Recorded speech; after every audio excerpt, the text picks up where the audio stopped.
went back and they sort of slapped me on the wrist and said, it's time to grow up. And I said, I think you're right. I said, I'm going to go clean out my locker and go home. And I did. It's too easy to stay where you're at. But I saw a photograph that I love because it's somebody had taken a Coca-Cola bottle and screwed it into a light socket and it fit. And it said, just because you fit doesn't mean it's a good fit. It's not where it's supposed to be. And how much were you paid for that gig? I was paid $300. And I think the last wedding that I photographed, it was in 5 figures. So it was over $10,000 for that one. So definitely made a bit of an improvement. And what kind of dog do you have? I have a Peekapoo. He's a cross between a Pekingese and a poodle. His name, because he is a very small, compact dog, I named him JPEG. Oh boy! It was amazing that it just allowed me to let all of that go out the window and move on with my life. So, you hear about people using art. My girlfriend was an art therapy major in college. Art definitely can console the wounded. It definitely can, and it did in my case. It's my pleasure today to welcome Mark Campbell to the Inference show. Mark has been capturing memories and milestones for the last 3 decades as the owner and founder of Prestige Photography in Wheeling, West Virginia. Since 1989, Mark has built a trusted name in his community, worked with families, graduates, businesses to tell their stories through timeless images. Mark is currently the president of Professional Photographers of America, which is the oldest and the largest photography association in the world with 35,000 members across 50 plus countries. Today we'll discuss Mark's journey, the evolution of photography, what it means to run a small business, and we'll also talk at length about the Professional Photographers of America and the work that Mark and the organization is doing. Mark, welcome to the Inference show. Thank you. Thank you very much for having me. Mark, now you've been a business owner, starting Prestige Photography in 1989. What first inspired you to go into this business? Mostly, it was dissatisfaction in my current life. My current job. I teach a workshop, or not a workshop, but there's a presentation that I do fairly often titled, "Where Are You Supposed to Be?" It tells people, it's mostly about my journey, but it does tell people how to make certain decisions, life decisions, and how to recognize if you are where you're supposed to be. I knew I was not where I was supposed to be. I knew what I wanted to do. I wasn't quite sure how to get there. But it was just that overwhelming desire to be my own boss, but to do it in a creative environment. I've always loved being creative in some way, obviously, but I was just stuck because the environment I was in. This is a very very industrial area, so. You grew up, you went to school, you got a job either in the steel mill or the coal mines, and that was pretty much it. And I was just very dissatisfied with that. And so there was this growing need to do something else, and that's where it eventually led me. Understood. And Mark, what was the life before Prestige? What were you doing then? So I did electrical repairs for a steel mill. I rewound electric motors and generators and worked on electromagnetics, things like that. It was a great way to pay the bills, but it was a horrible place to work. And, were you playing with the camera, at that yes, time? There was some crossover. I started as a hobbyist, obviously, before that. And then the business started in 1989. That's when I opened the business. I had actually been photographing professionally on the side since 1983. In 1989, I opened my studio. And then finally in 1993, I had to push to exit and go full time into photography. It didn't happen as planned. They knew at my job, they knew what I did on the side. They weren't happy about it because it meant that I wasn't always available for them. And after taking a couple of days off one time to oversee some construction that was going on in my building. I went back and they sort of slapped me on the wrist and said, it's time to grow up. And I said, I think you're right. I said, I'm going to go clean out my locker and go home. And I did. And I never went back. So that was not the plan, but there comes a point where you're right on the precipice, you're right on the edge of a decision, and all it takes is a little push, and that was all the push I needed. So that day, that slap on the wrist precipitated a chain of events that changed, that set into motion your future, right? Yeah, I used to hear from people that I worked with. I'd run into them 6 months later, a year later, and they were always like, "So when are you coming back?" And I said, "I will sell pencils on a street corner before I go back to that life.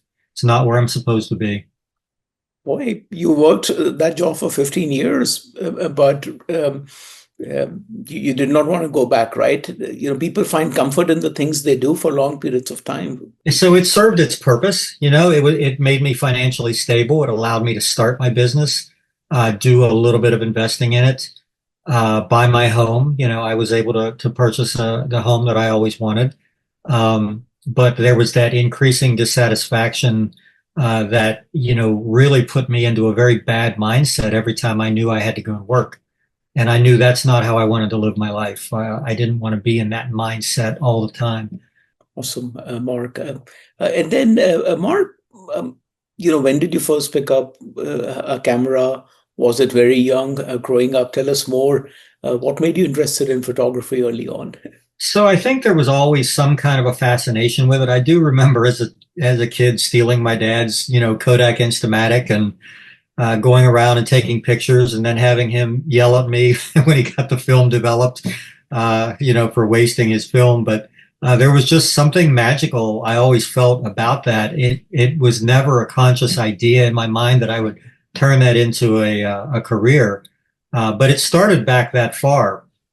And then as I was working in that steel mill, I had a number of things happen. I had friends who were building show cars, automobiles that they would take to classic car shows and things like that. And they wanted me to photograph their cars and their motorcycles and things. So I sort of started that way. Then I had a classmate that I had graduated high school with ask me to photograph her wedding. And that was a big step up. But it really felt good to be trusted with something that was so important. And that's when that was actually my first paying job, the first job I actually got a check for. And it sort of opened my eyes to the fact that, I'd never considered the fact that you could actually make money doing something you enjoy. And so that was an eye opener. And how much were you paid for that gig? I was paid $300, which, by today's standards is, hopefully it's nothing. Unfortunately, I do still see people competing on price only and are willing to go out and photograph a wedding for not much more than that. And that was 42 years ago. So that's a little disheartening to see. But $300 for the first one. I think the last wedding that I photographed, which was, it has to have been about 10 years ago now. It was in five figures. So it was over $10,000 for that one. So definitely made a bit of an improvement. Awesome, Mark. We'll talk about that mindset of why do people, are willing to do it for $300 in a little bit more detail, Mark. I'm sure you have interesting things to say there. But how was it growing up in Wheeling? And tell us a little bit more about your family as well. So, I mentioned that it was a very blue collar community. Steel and coal were king. My dad, he worked in a mill. He worked in a foundry. And so he came home dirty, hot and sweaty every day, after a very long, very hard day. My mom worked various jobs here and there when she needed to go to work. She was the creative one in the family. She was a musician. She was a church organist. My dad was much more practical, and she was, a little more free spirited. And so I learned different things from both of them. But what I didn't learn from them, because none of us knew of any entrepreneurs. We didn't know any other life than, like I said, growing up, getting a job, punching a time clock.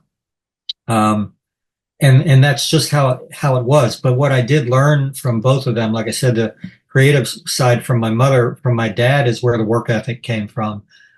Seeing him, he didn't love his job, but it was necessary in order to raise his family. There were four of us, six of us altogether, four children, and he did what he had to do in order to put food on the table. And in fact, he went way beyond that. He would work all day in that foundry, and then in the evenings, he would go out and do remodeling jobs for homes in the neighborhood. And so I got to work with him on some of that. That's where I learned some DIY skills, carpentry, plumbing, electrical work, things like that. But mostly the work ethic, mostly doing what is necessary to put you where you want to be. That was a big thing. Yeah, Mark, I went into starting a business after many years of having a job and getting that regular paycheck. And one of the things I've learned, and you've rightly said that, it requires both the creative side of things, but also that discipline, right? Because as a business owner, boy, you have to do all kinds of things to get it to work, right? Things that you like and things that you don't. Right. So, that experience and your parents showed you the both sides, right? Yeah, absolutely. And what I learned from all of that, and then it continued on, and I learned more obviously as I went through life. But what I learned from all of that was that you can't fail if you don't quit. So you have to have that level of perseverance. If you are passionate about what it is that you do, if you're passionate about knowing where you're supposed to be, you're not going to fail. You will have failures along the line, but you will not fail. I mean, look at anyone who's been a major success in life. Walt Disney was told no how many times? Henry Ford, had two failed businesses before the Ford Motor Company finally took up. Life is full of that. Einstein, Edison. Edison said when after he invented the light bulb that he didn't fail 1,000 times. He found 1,000 ways that it didn't work before he found the one that did. So that idea of failure, I think, scares a lot of people. But if you're not willing to fail, you'll never succeed. But if you have that perseverance, you will succeed. You'll never fail. Mark, tell us about that journey. You said something very powerful that you get to choose. And in many ways, you start and then you get to choose to continue it for as long as you want. Right? That perseverance. What happened early on? Tell us a little bit more. Well, I'm not sure I can tie it to a specific event or even a thought that I have. I just know when I got to the point where I quit that job that I wanted to quit so desperately for so long, I knew that I would do whatever it took to succeed. I would do whatever it took. I knew I had a lot to learn, and I was determined to learn whatever I needed to do in order to get where I wanted to be. I think too many times we are stuck in this mold of we are where we are and we feel trapped and we can't get out, but we always have that power within us to make whatever changes. You just need to sit down and plan it. You need to figure out what it is, figure out the end first. Where do you want to be? And then backtrack from there. What are the steps that you must take? What do you have to learn in order to be able to get there? And then just methodically go through one at a time. It's really not that difficult a process. Some people, I think, are afraid of it. Some people don't want to put the work in. It's too easy to stay where you're at. But I saw a photograph that I love because it's somebody had taken a Coca-Cola bottle and screwed it into a light socket and it fit. And it said, just because you fit doesn't mean it's a good fit. It's not where it's supposed to be. And so I think I would, just tell people to explore your passion, figure out what it is that makes you excited to get out of bed in the morning, and then find a way to make that work for you. Awesome, Mark. We'll talk about that in a little bit more detail. What was school like growing up, middle school, high school? It was good. It was fine. I went to all Catholic schools growing up, grade school and high school. So I got a very good education. I think I learned a lot from some of the teachers that I had, particularly in high school, that again, a little bit more about learning, not just work ethic from them, but learning. There were a couple that I can remember in particular that I learned the value of being open-minded. I can remember having a chaplain, our high school chaplain, who, you don't normally think of a priest as being somebody who's overly welcoming to, different points of view and things like that. But he very much was. He was very in tune with society. He was in tune with, the art world, and in tune with just how things were in life. And he understood that you have to live within that world. And so I learned from him that, being in a particular lane doesn't necessarily mean that you're pigeonholed and you can't branch out. You can't see other points of views and other perspectives. So yeah, I mean, little by little, I think you learn those things. And it's not until much later on that you actually recognize what you learned and how to put it into practice. Yeah, interestingly, Mark, I studied in a Catholic school as well. I remember Sister Renee and Sister Yvette in a very different setting, but I can relate to it. You would not typically, they have a very strict persona. Very. That thing, right? Some did, yes, for sure. There were some, in Father Mario's class, you could speak your mind, and then there were other classes you didn't speak unless you were spoken to. I remember my algebra teacher in high school, trigonometry and algebra, Sister Ethelrita, who was a taskmaster, and talk about work ethic. The nuns lived on the fourth floor of our high school. Yeah. And when coming down to teach her first class one morning, she tripped and fell down the steps and broke her arm. Had to be taken to the hospital, and she missed one class. That was it. Was back on the job in second period. Mark, so 1989, you quit your job. What happens after that? Well, it's actually 93. I opened the studio in 89, but I continued to work the job until 1993. I see. My wife at the time, we had a plan that she was going to quit her job January 1st, 1993 to run. She was already working in the studio to manage it. She would, answer the phone, make the appointments, do a lot of the, bookkeeping and other work that needed to be done. And then I would do photography in the evenings and on the weekends. That was the plan. And she did. She quit January 1st of 93. And then in April is when I had that little bit of a showdown with my foreman at work and decided that wasn't where I needed to be. And so I left. So in a 4-month period, we both went from very, very good paying jobs with very, very good insurance to potentially nothing. We were very heavy into wedding photography at the time. It was sort of a low hanging fruit. Jobs were easy to get.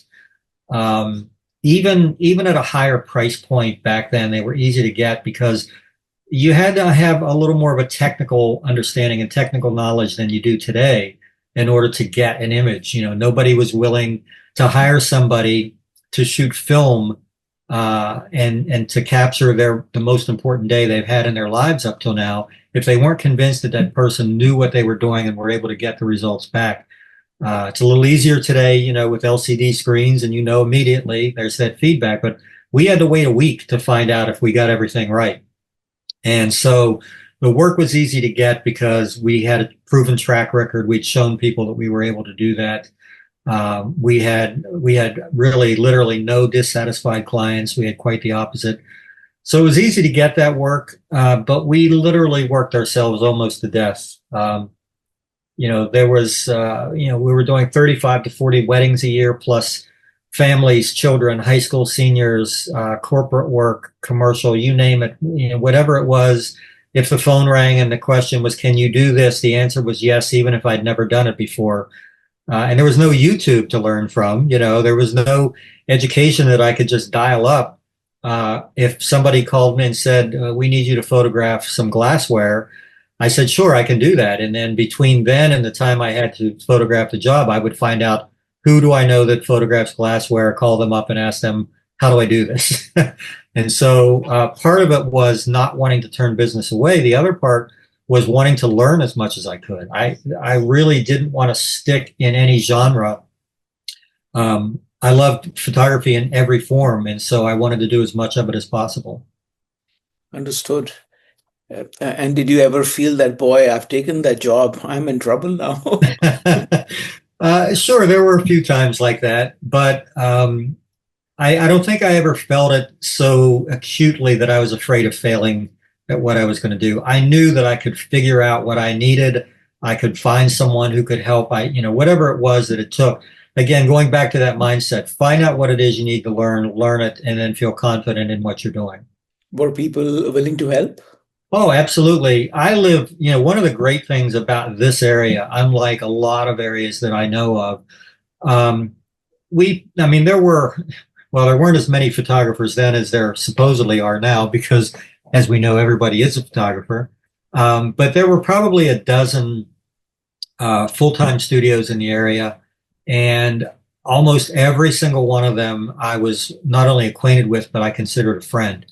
And so I could call them up, ask for help. They were able to do the same with me. I would get phone calls from a competitor saying, "Hey, I have a prom this next weekend. I need a new background. Can I come and take a look at your?" And sure, come over, whatever you need to take. And that paid huge dividends down the line. If anything ever came up where I was unable to fulfill an obligation, I could always call someone to step in for me that was just as qualified. And I knew they could do the same. So I always thought that was a great environment to be in. I could never understand those who felt like they needed to be on an island and the competition was the enemy. If you do it the way we did it, there was plenty for everybody. So there was no need to be that way. I think that attitude has made you, or that, living that style and being collaborative has made you the president of PPA, the largest photography association in the world. Well, it's funny. I never thought of that or thought of it that way, but I think there is some truth in that, in that in order to do this particular job, you need to be able to work with other creatives, other photographers, even our staff people, which are also very creative people, and understand that everybody has their own viewpoint, their own perspective. They all bring something different to the table, and the ability to listen and understand that you don't necessarily have all the answers. You just need to know where to find those answers. I think it was Einstein that said he never cluttered his brain with things he could look up. He just knew where to find those answers. Mark, let's delve a little bit more deeper into that. What is it about photography that requires you to collaborate? Is it true with all creative things, or is it particular to photography? No, I think it may not even be just creative things. I think it's with almost anything we do. I think collaboration is what fuels the fire. It's what propels things forward at a much faster rate than trying to do it on your own. I think we've probably all been in situations where you've been working on a problem and that you can't quite solve. And then you're in an environment where you mention that to somebody, "Hey, I'm working on this. I just don't know where to go. I can't figure this out." And somebody will say, "Well, I had something similar once. Have you tried this?" And you're like, "Oh, never thought of that." Those are the things that make, that we all have stood on the shoulders of the people who come before us. If we didn't do that, we'd still be living in caves and, shooting. We wouldn't even have bows and arrows. We wouldn't even be that far. But we've all learned from the people that came before us. And the people who are here with us now can also help with that. I don't know that there are too many research jobs in the country that are just one person. There's a reason that there's a lot of people involved in that. So, I've never felt like I was on an island and needed to exist that way. That makes a lot of sense, Mark. Thank you. So it's 93, never saying no to any business. How long did that go on, and how were the 90s? Well, the 90s that was the golden age. You really didn't have to do any work to make the phone ring. Again, these were film days. People trusted you. We weren't working with amateur cameras. The cameras and all of the gear that we used was clearly professional. It was not something that everybody had. So it was easy to get work. That really carried us through the 90s, and we did a lot of different things, a lot of different genres of photography. I eventually phased the weddings out because it was a good cash flow item, but in terms of the amount of man hours that it took to or person hours, I'm sorry, be more correct, it took to produce a wedding, it was probably the least profitable. And so eventually we phased that out of the business and went and concentrated more on high school seniors, families, children. Those were the things that were much more profitable based on the amount of time you invested in it. And what were the cameras like, in the 90s? They were heavy. I was just in Oklahoma. Part of my job as president is to travel to all of our community network organizations around the country and outside the country as well.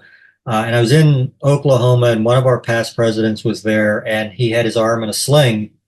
And I asked him what happened, and he said he just had shoulder surgery. And literally, from all those years of slinging heavy equipment over your shoulder, I mean, I'm talking.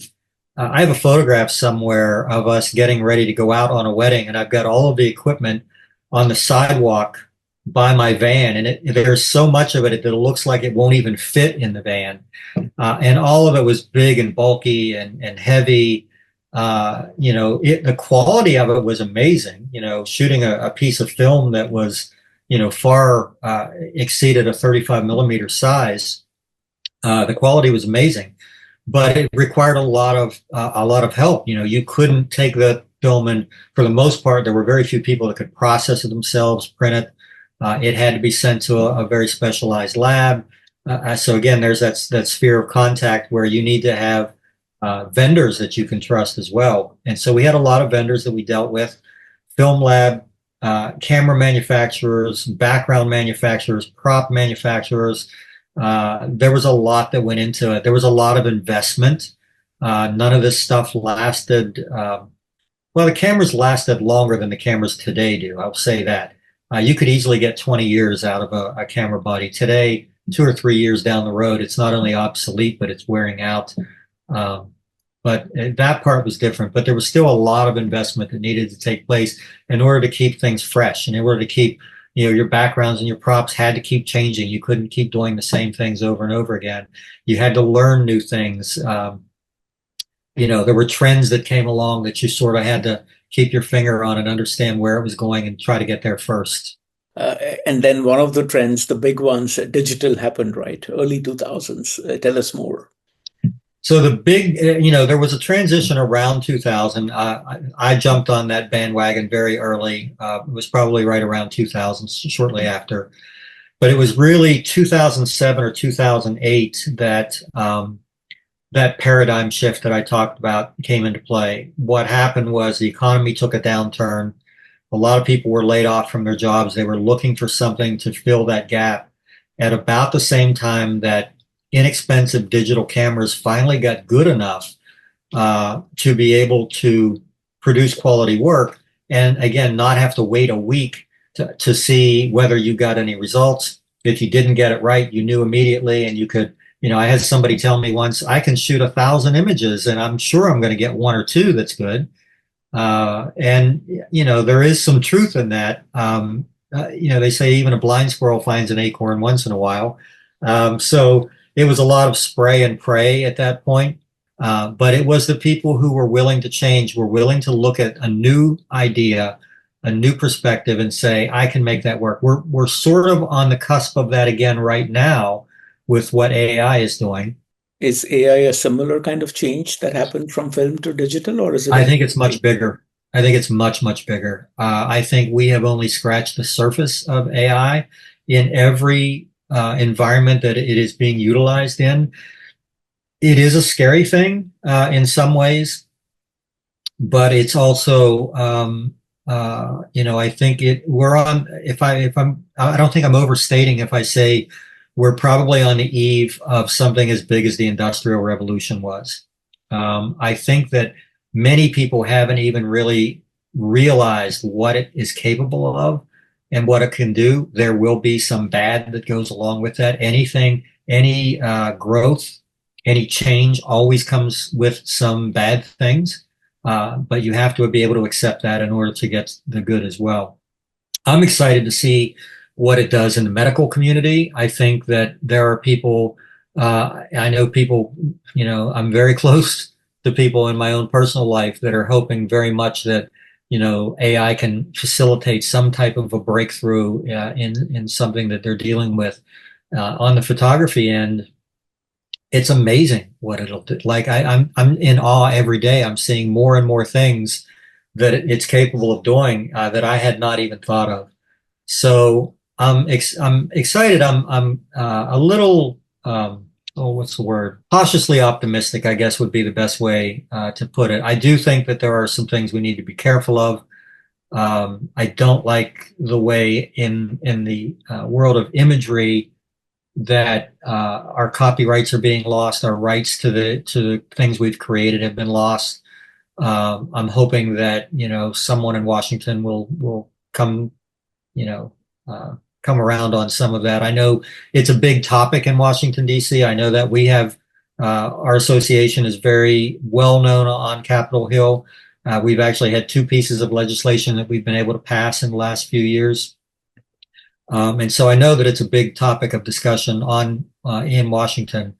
Where it'll all end up, I have no idea. But I am excited about the possibilities of it without a doubt. It's just a tool, it's a tool that's still going to require, at least in the short term, some creative thought put behind it. It's not going to do it on its own at this point. We have to tell it what we want it to do.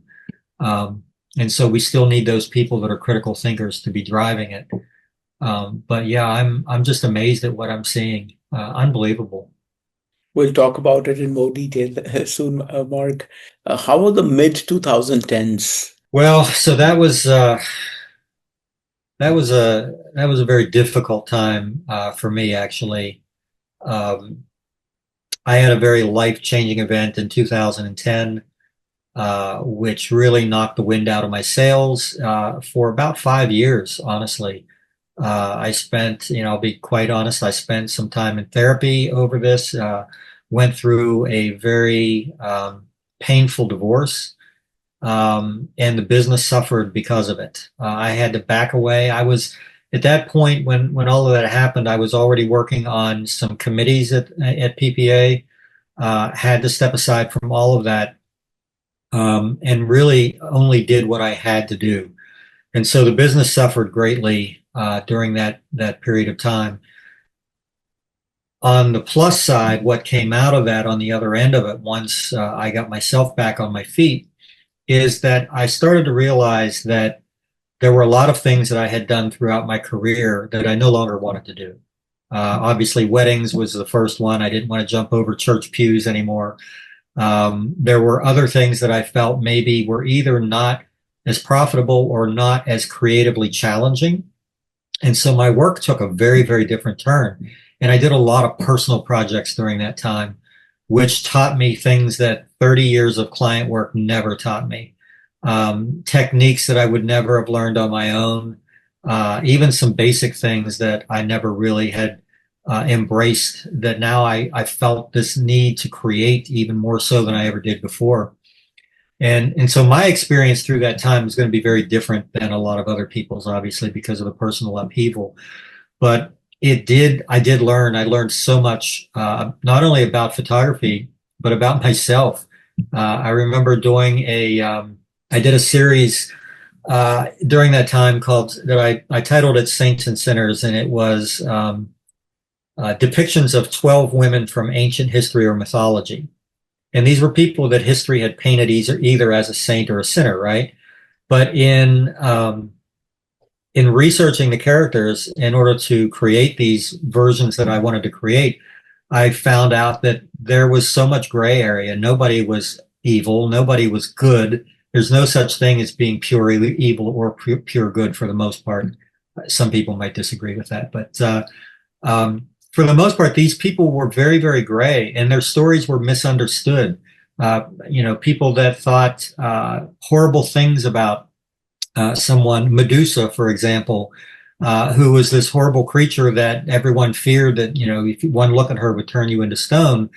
And it turns out that if you do the research on her story, that happened to her as a curse from Athena over something that she had no control over. So, she became what she was out of over someone else's anger. And so, is it really right to blame that person for what they did?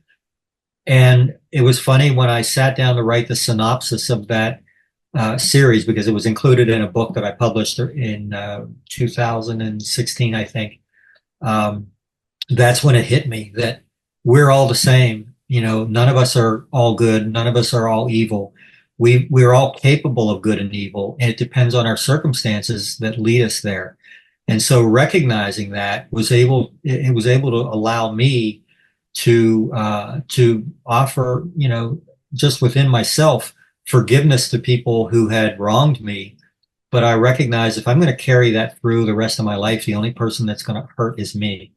And understanding that no one did it to intentionally hurt me. I was a byproduct. I was a passerby, a victim, so to speak, because there was something wrong in their life. There was some hole in their life that they were trying to fill. And I was the one affected by it. So it was amazing that it just allowed me to let all of that go out the window and move on with my life. So, you hear about people using art. My girlfriend was an art therapy major in college. Art definitely can console the wounded. It definitely can, and it did in my case. I think you went through a very long period, like 5 or 6 years is a very long period of pain, but you finally were liberated, right? Yeah, everything worked out again the way I think it was supposed to. I'm in a very good place. My ex-wife is in a very good place. We're in a good place together. We're still friends. When I'm out of town, she typically watches my dog. So it all worked out in the end, and I'm happy where I'm at. I'm in a much more creative environment now than I was before, and life is all about change, and so I've embraced that rather than been afraid of it, and just sort of not so much to ride the wave and see where it takes you. I think you need to understand that you can control that wave to some extent, but to not be afraid that you'll end up over there instead of where you're at right now. Awesome, Mark. And what kind of dog do you have? I have a Peekapoo. He's a cross between a Pekingese and a poodle.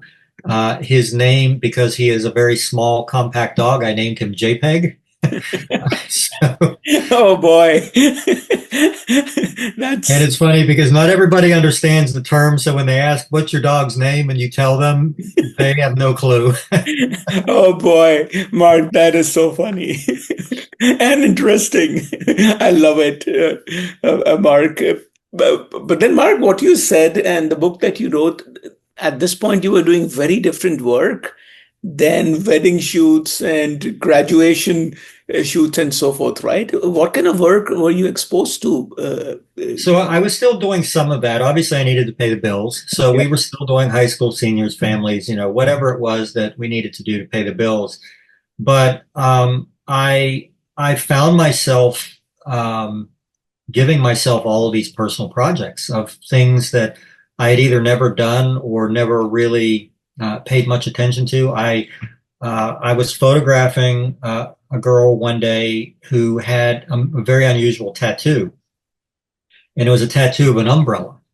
And I thought, I had to ask, why would you have a tattoo of an umbrella?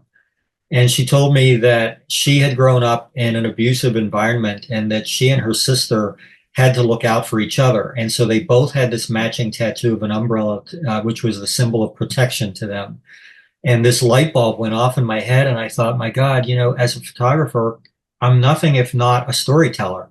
These are stories. There are stories out there that need to be told. And so I started seeking out people with unusual tattoos or a lot of tattoos or body piercings, things like that, because I didn't understand up until then how many stories there were behind them. I photographed a girl who had her husband's suicide note tattooed on her hip because she never wanted to lose that. It was in his handwriting even. There are so many stories to tell. And I got enamored by this and started working with techniques that, photography techniques to tell their stories that I had not done before. They wouldn't have worked well for other portrait clients or so forth. Things that were much more moody, much more dark looking. And so I did a lot of these things. I experimented with projection, projecting digital patterns onto torsos and just seeing how the light and shadow played out through that. Learned finally to work with outdoor lighting in a way that I'd never done before. There are times where you have to go out and photograph at times of the day that are not ideal. And I'd never really taken the time to learn what do I have to do to overcome these challenges. And so I was having a lot of fun learning so many new things in a very short period of time. Again, still doing the other things, but then being able to take some of the new tools and techniques that I was learning and apply them in some way to the existing work. And so suddenly, clients were noticing, like, wow, this is awesome. I've never seen anything like this before. And so it was fun. It was a good time creatively, and still is. I still do some of that, which is great. It's a little bit different now. I sort of have one person who I work with, not exclusively, but very, very much. Someone who I mentioned earlier, my girlfriend she's always been a creative person. And back during the pandemic, she was diagnosed with metastatic breast cancer. And so one of the things she wanted to do was to find a way. She started researching it once she was diagnosed and saw all of these horrible things and horrible images. And she thought there's got to be hope. There has to be something out there that will show me there's hope, but she couldn't find anything. And so that's what we've been doing for the last 5 years, is creating images to show people who are in situations like that, that you can still live the life you want. You can still be who you want. You're not defined by your circumstances. Certainly you're affected by them, but you're not defined by them. She created a character. She lives in Pittsburgh, Pennsylvania. She loves Pittsburgh. And she's always loved mermaids. So she created a character called the Pittsburgh Mermaid and trademarked it. And she uses that character to promote, early detection and mammography, and does fundraising for research hospitals and things like that. And so I get to create her content. And it has just been,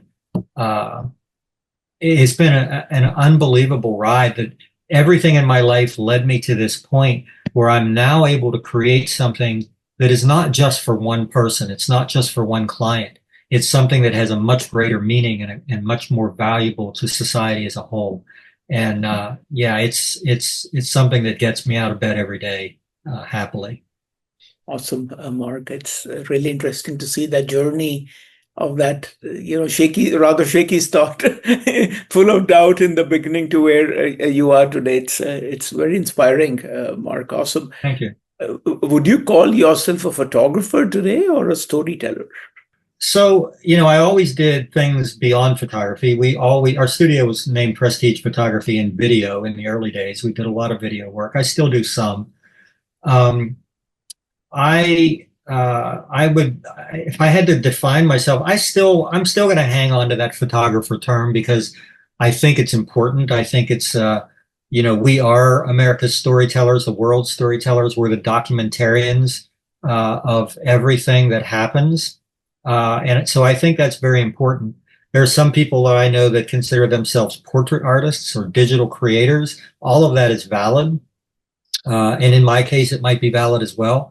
But I still like that term photographer. I think it defines a little narrower slice, which can still be kind of broad, So I think I'd stick with that if I were challenged on it. Awesome, Mark. Mark, tell us more about PPA. And you already mentioned a little bit that by the mid 2010s or so, 2015, 16, or a little bit around that time, you were already part of the committees and so forth. Of course, you're a very collaborative person. What got you into it more and more? So I think I was involved with my state association early on, starting probably in the very early 90s, if not late 80s. And our state association, which was an affiliate of the national or the international association, had the ability to send two representatives to each convention to serve on the PPA council. And so I was elected in my home state to be one of our two counselors. This was in the late 90s, probably 97, 98. And so that's where it started. From there, I was asked to serve on several committees, did so, continued to do that, through really until 2010, on and off in different capacities, including our bylaws committee and our ethics committee, which was probably why I got asked to consider running for the board, because they're always looking for somebody who's well versed in their documentation, which I was at the time. And so I was asked several times actually to consider running for the board. I always turned it down because I didn't feel that I was ready for it. I knew there was a time commitment that I wasn't probably willing to give at that point. And I thought, if it's meant to be, it'll happen when I'm ready for it.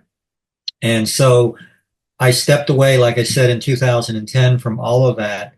And in 2015, I believe it was 2015, 16, maybe somewhere around there, I was asked again if I would consider it. Now, I was very surprised by that, because I thought, I was that can of beans that got put on the back shelf and nobody would ever, think of me again. But somebody did, thought that I might still be a good fit. And so it took me 2 tries. I was not elected on my first attempt, but the second attempt I was. And so 2016, I believe, is when I was elected. It was either that or 17. I'm sorry about the dates. I'm not quite sure. Elected to the board. And the way that it works is that if you're on the board of directors for 6 years and you have not been elected at that point to move on to the executive committee, which is treasurer, vice president, president, and chair. If you're not elected in 6 years, then you time out and you're done. I was asked after 4 years to consider running for the executive committee, and I did, and I won that election. And so 4 years on the board, then treasurer, vice president, and now 2 years as president. And so that's where I'm at now. But I did this at a time when I knew I was ready to downsize my studio, to start slowing down, to not work as much as I was. And as soon as I knew that I was going to be elected to the executive committee, that's when I sold my studio. And since then, I really just do content creation for Daniela, the Pittsburgh Mermaid, or I do have some clients that I've sort of carried with me, longtime clients that I'll still service, when the need arises. But I needed to have the flexibility. There's a lot of travel. There's a lot of time involved in this position. And so I kind of timed it out and thought, well, if it happens, then I'll fully move into that role. And that's what I've done, so less and less on the client end since that started. Understood. Mark, tell us more about PPA. As somebody, I'm not from the world of photography. What role does PPA play? How does it serve its members? Who are its members? And what do you guys do? So thank you for asking. It's a great question.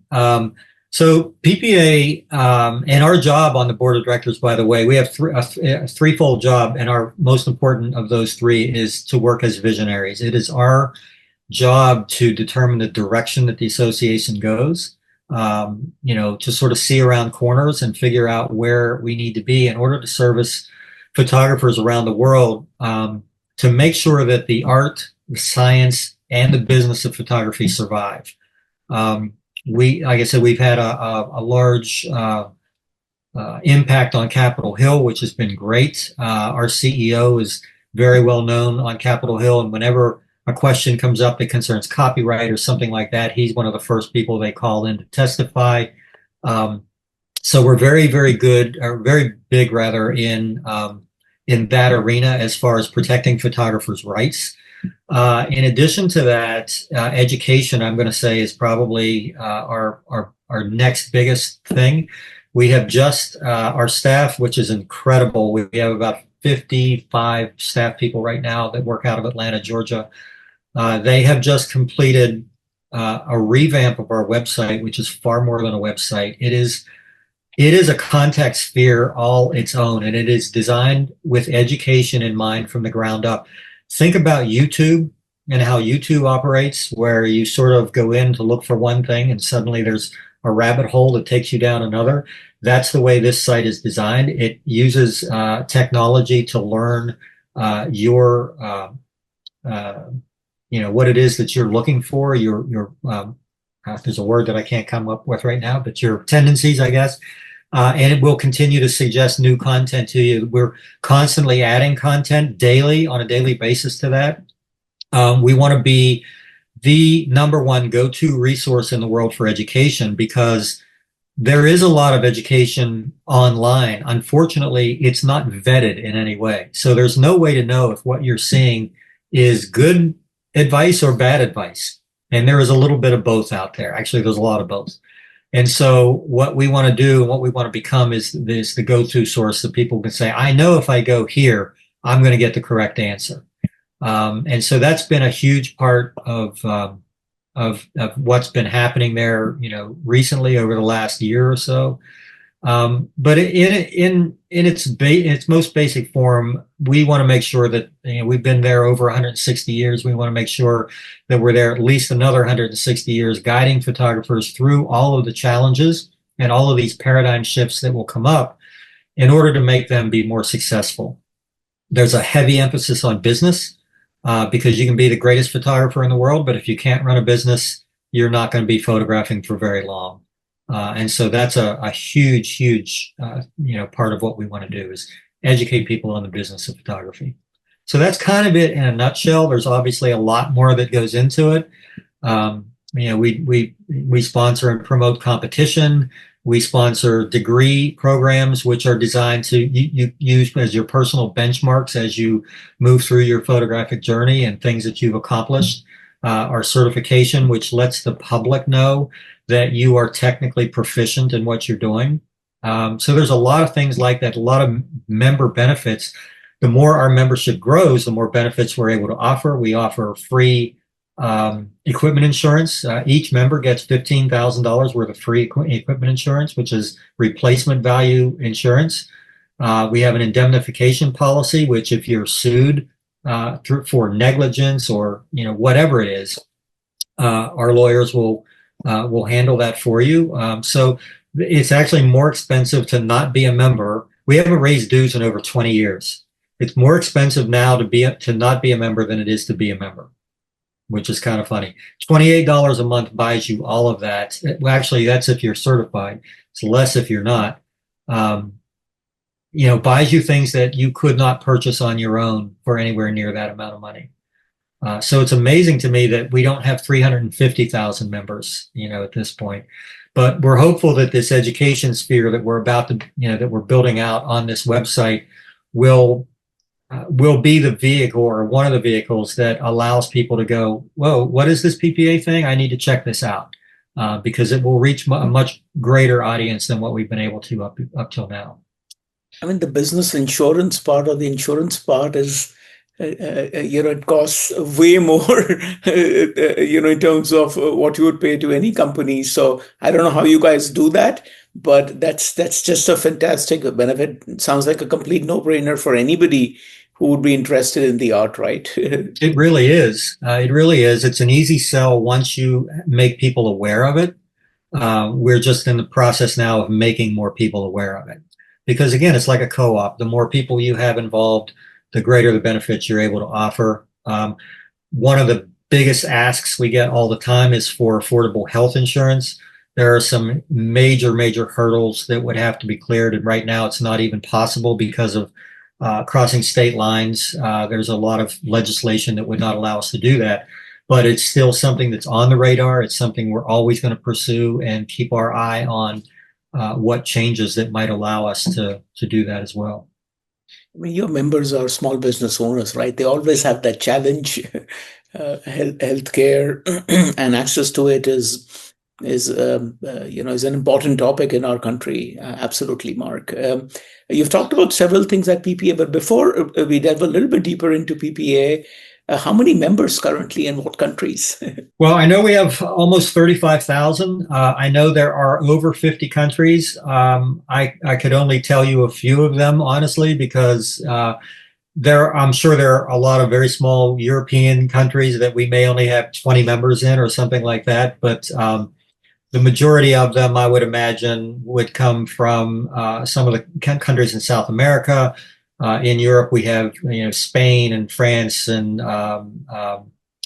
Japan. Japan's a very big supporter of PPA. Next year, our international competition, which was in Ecuador this year, I was fortunate enough to be able to go for that competition. The U.S. won that competition, which was a lot of fun to be there for that. Next year will be in Iceland. So obviously there's a contingent there. And it's just, so we have a lot of Spanish speaking members, but we also have a lot of European members as well. And the idea is, this competition is just one way to try to draw the world in a little closer, and to make it not such a big place. Travel has done that, in the past. It's now, you can be almost anywhere in a day, or sometimes a lot less. We want to do the same thing on a creative level, and be able to share those ideas and those visions across the oceans. Awesome, Mark. Mark, let's delve a little bit deeper into the issues that PPA is helping propel. Let's talk about the copyright issue or the rights issue. Is the work of photographers under attack today? It was very much for a very long time. There were laws on the books, but there was no way to enforce them. That was our problem. That was our challenge. And so there are a couple of acts a couple of pieces of legislation that we were able to get passed, which, I don't want to negatively comment on the political climate in the country, but when you have something that is already a law and you're just looking for a way to make it enforceable, it seems like a no-brainer. Yet it took 10 years and millions of dollars to bring this to fruition, to be able to pass what was known as the CASE Act. And what it did and what it will do is to help facilitate copyright reform. So prior to this, if someone stole one of your images and used it without your permission, that's against the law. But in order for you to recover any damages, you had to sue them in federal court, which could cost tens of thousands of dollars, and you were only able to recoup actual damages, which might have been $500. So nobody was going to spend $20,000 to initiate a lawsuit to regain $500. So what the CASE Act did is started the reform process that now allows for what is essentially a mediation process between the two parties, whose decision is binding. And it's sort of like taking someone now to small claims court. There's a very, very small fee to initiate a claim. And so it makes it much more palatable in order to do that. And then the other thing that was in place before, and this is what we're also working to change now, is that your work had to be, it had to have been submitted it had to be submitted to the federal government and the Copyright Office prior to that infringement having taken place. And the process for doing that was incredibly complex. It was expensive.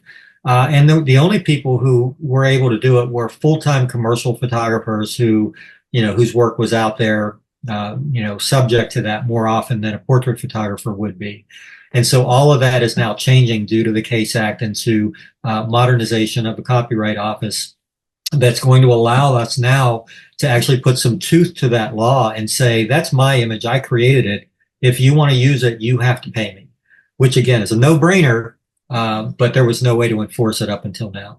AI, unfortunately, has muddied those waters as well, because a lot of AI tends to scrape images off of the internet without any care for where they're coming from. And so it's a whole other problem, a whole other story. Yeah, let's talk a little bit more about the AI piece, actually, Mark. So in terms of copyright, where are we when it comes to AI and copyright? Because I mean, AI could make derivative works in many ways, right, of the original images, right? Right. What's the PPA's take on that?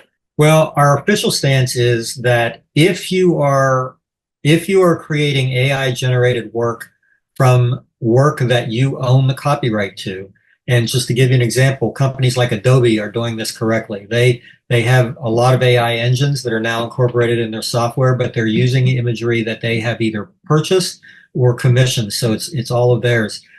But if you're scraping images off of people's websites and so forth to create your own work and then make money from that, that is not only illegal, but is something that we won't stand for. It's almost, at times it feels like we're trying to close the barn door after the horses run off. But I believe that there is a way to still throw a lasso around that horse and keep it from running any further than it has so far. The problem that we're running into, the challenges are that you can't always prove where images were gathered from. You can't even prove who owns these companies. There's a lot of it. A lot of this is done overseas. The engines and the hardware exists overseas, so they're not subject to U.S. law.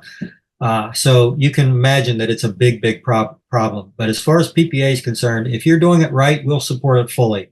If you're stealing images, we won't. Good to hear that many companies are doing it right as well, right? You mentioned Adobe. Who else is doing it right? Well, unfortunately, we don't know.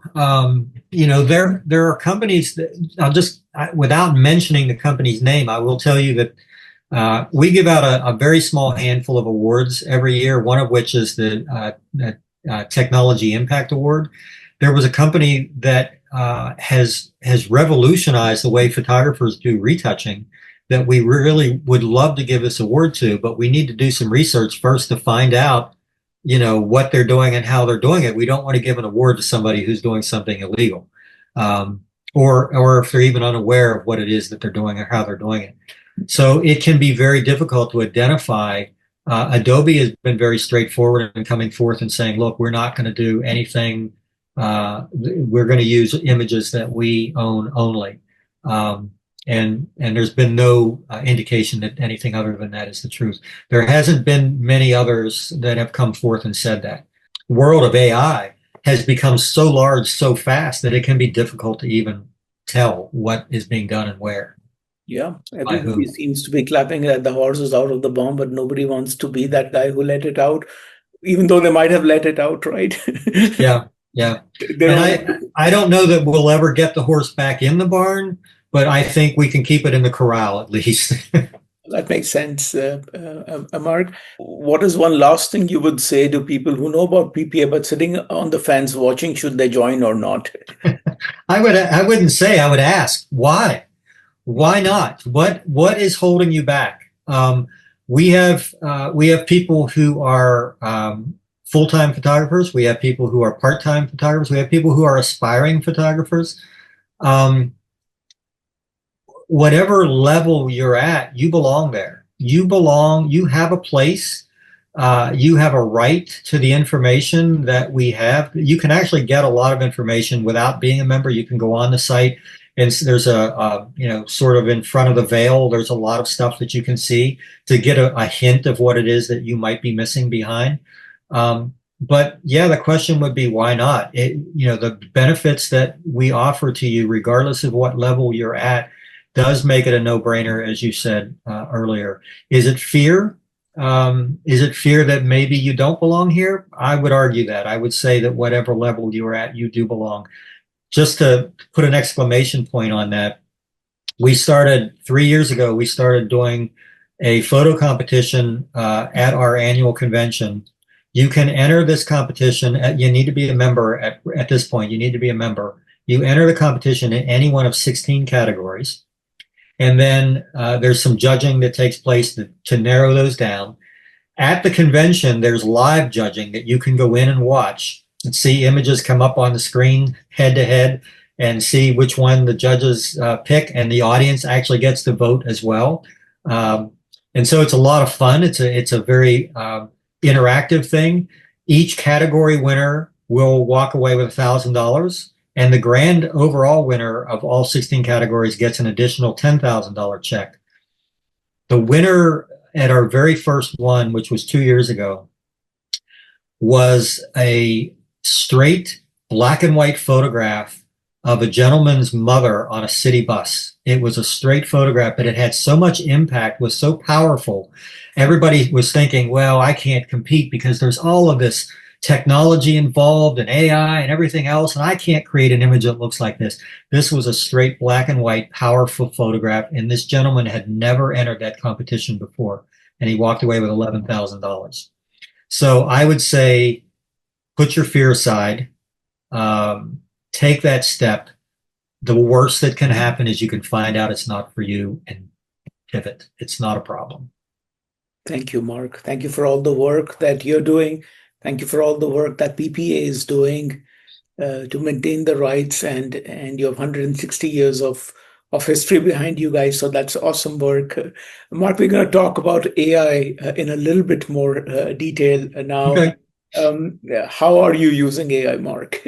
I am just testing the waters at this point. I do use some editing software that utilizes AI, obviously, and I have a subscription to the Adobe products, and so I'm using it within that.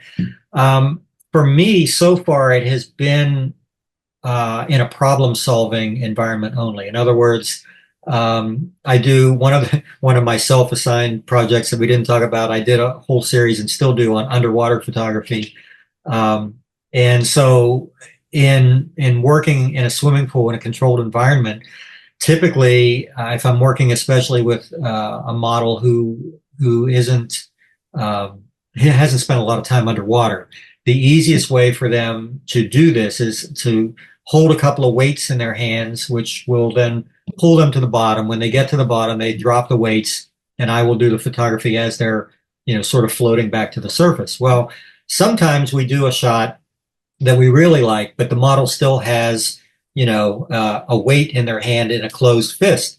And so I'll go in and just simply highlight that area, and using the AI that's in Adobe, say, create a woman's hand, and bang, so things like that, problem solving, that would have taken me before hours, if not, more, to find an image and to try to merge the two. And, because AI does it not only finding or creating a hand, but matching the lighting to that environment, the color contrast to that environment, and all of that. So those are things that either I couldn't do before at all, or it was very, very time consuming or cumbersome to do.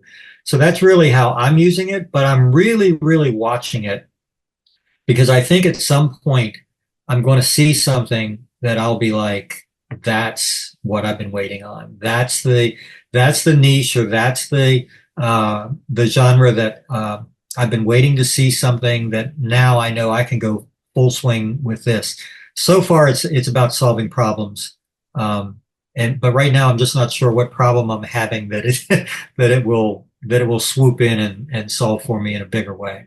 Do you think the world of photography is going to change a lot in the next 5 or 10 years with AI? I do. I don't know that I know in what direction exactly. I think it'll be a lot of things. I think that you'll see images created that you'll just be in total awe of.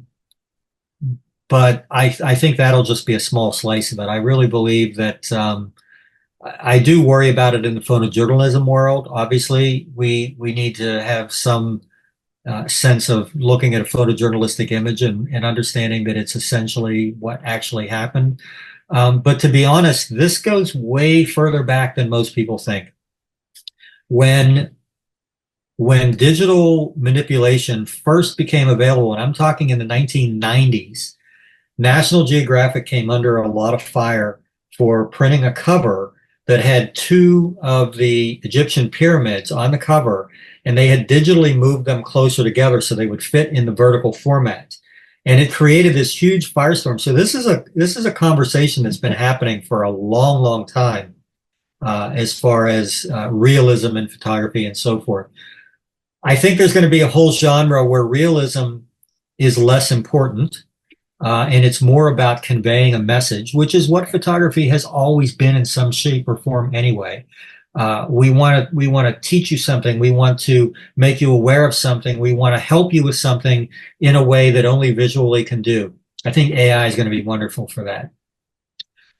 On the downside, yeah, there's some things that we need to be careful of along those lines, copyright being, primary among them. But um, beyond that, I guarantee you in 5 years, it'll be doing things that I cannot even comprehend at this moment. Um, because I've seen that already with some of the tools that, I just downloaded an app on my phone the other day. Haven't used it yet. It's an AI app, of course. It's not photography, it's audio. And what you do is you record a few seconds of your voice, and then you pick a song, and it will actually have you sing that song, but it sounds good. And so I'm intrigued by stuff like that. We've seen, if you haven't seen already, we've seen that you can take an old damaged photograph and not only restore it, but animate it and bring it to life, bring people who've been gone for years and just amazing in amazing ways. I can only scratch the surface of where this is going to go. I think we're almost at the end of our interview. I have a few very short questions for you for people to get to know you better.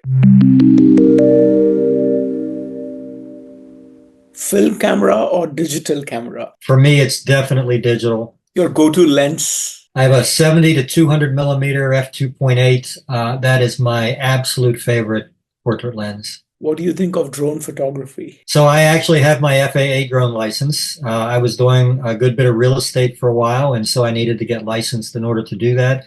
I think it's a great tool. I think it's awesome that it gives us a perspective that, was very difficult to get otherwise. And I've found ways of using it that, you have to realize what you have to wrap your head around is that drone photography isn't all from 400 feet up. 10 feet in the air. I've done group shots in areas where I couldn't get high enough to photograph a group, and I'll just take a drone up 15 feet in the air and solve that problem. So I love drone photography. Your favorite piece of gear? I'm trying to learn to love my latest camera. So this was my first foray from SLR to mirrorless.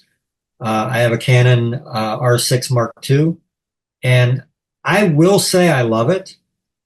And I will say that of all of my stuff, it might be my favorite, but I still have a little bit of trepidation about that. I will say right up there at the same level, however, I have some lighting now.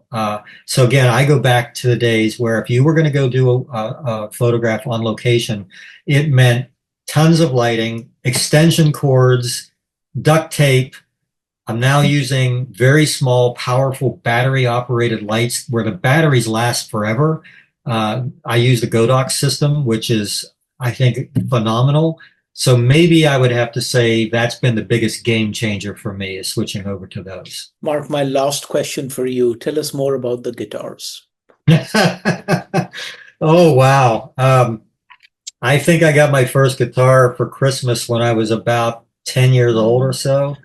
Was very, very passionate about music. I still am about music in general. Learned to play, and played it every day for the next 15 years, probably, maybe more. Found some, like-minded people and played, I go back to the days of, I grew up in the late 60s, early 70s. So classic rock, America, Doobie Brothers, Eagles, that Fleetwood Mac, that type of stuff. Love that kind of music. When I got involved in photography as a business, I found that there still were only 24 hours in the day, unfortunately. And I didn't have the time that I used to. Also, the people that I'd been involved with playing with, they all moved off to different parts of the country. So, and music changed. I wasn't as much into the boy band era or the, disco and all of that. So it sort of fell by the wayside. And as you can see, there are now decorations in what is now my office. Every once in a while, I take them down off I bought both of them, by the way, in the mid 70s. They're that old. One is an Ovation custom balladeer. That's the acoustic one. The other one is a Fender Telecaster Deluxe, which I've only seen 3 other people use ever. And so it's a bit of a rare bird, I guess. I just found out what it was worth, and thinking maybe it should come down off the wall. And my hope is that when I'm done with my PPA journey, that I will have the time to get back into that again. And let's see where AI takes that and what I can do with that. So I'm anxious to see, to maybe get back and be a little more creative on that end. Awesome, Mark. I think I see your future behind you. I know people who want that to be the case, so maybe you'll be right. We'll see. Mark, this has been a fascinating conversation. Is there anything else that you would like to tell our audience? All I would say is, and I think I touched on this earlier, find your passion and don't give up. There is absolutely no reason for you to live a life that is not where you want to be. Figure out what it is, figure out the best way to get there. Don't be afraid of it. You will make missteps. You will fail from time to time. But if you stay the course and persevere, you'll get there. I mean, there is no example of somebody who didn't succeed unless they quit. So don't quit. Thank you, Mark. Mark, thank you very much for sharing your journey with us. Folks, it was great to talk with Mark Campbell. Mark is the current president of Professional Photographers of America, which is the oldest and largest photography association in the world, with 35,000 members across 50 countries. Mark, thank you so much. Thank you for having me. I appreciate it very much.